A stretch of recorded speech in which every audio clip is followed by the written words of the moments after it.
I really like that the Imperial Assault game is starting to expand its line with a mix of known and new characters.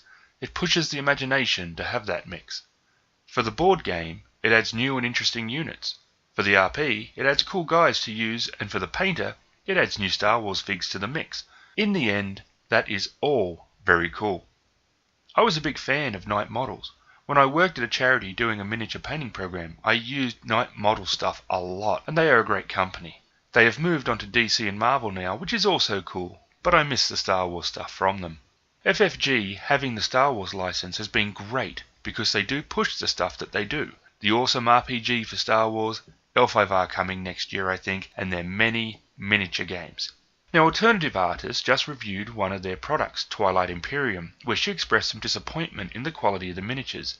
Even in the Star Wars line this has been a problem, and I have mentioned it before. I compare them against Infinity as they are similar in price and there is a big difference in quality. Infinity are also metal and these are plastic. There is no reason why an amazing company like FFG can't up their game a little.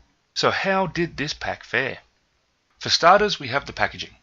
This is a love-hate thing. It reminds me of the old Costco style anti-theft packaging, the kind which was the size of a wall panel and needed a laser cutter to get into. The plastic is horrible and it's also very unfun unboxing these. Now having said that, as you can see the postal services have taken a lot of due care with the package, and although it suffered some very hard love, the actual contents were fine.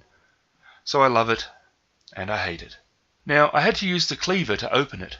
Don't mind the muck, about once a week Scuzzball will say something stupid and we will be forced to kill him.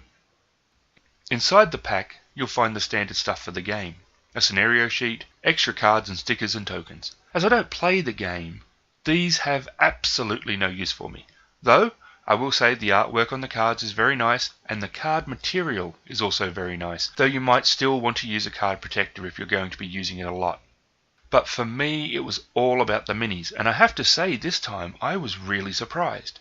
Now I admit freely that talking too much to Scuzzball will damage your long-term memory, and I can't remember the colour they used to come in. I have a feeling though that they were more a cream colour and a brittle feeling plastic. These Rodians are grey, sound a little different when dropped, and the detail, well I think it's better. I think they might have changed the material used. I have put them next to the Stormtrooper which I have started painting. The Trooper's gun is a bit bulky and the hands are a bit too square. The new figs look to me to have more detail, be crisper in that detail and just better overall. The guns especially, as well as the folds and gear, seem to be better to me. I hope that trend continues. I have my normal criticism that I wish it came with 2 different poses, but you know what, it's not such a big deal. It would be nice, but it's not a deal breaker. These are fun, they come out regular, and they are great for the game, the RP, and even the budding painter who's on a budget. Please tell me that was good.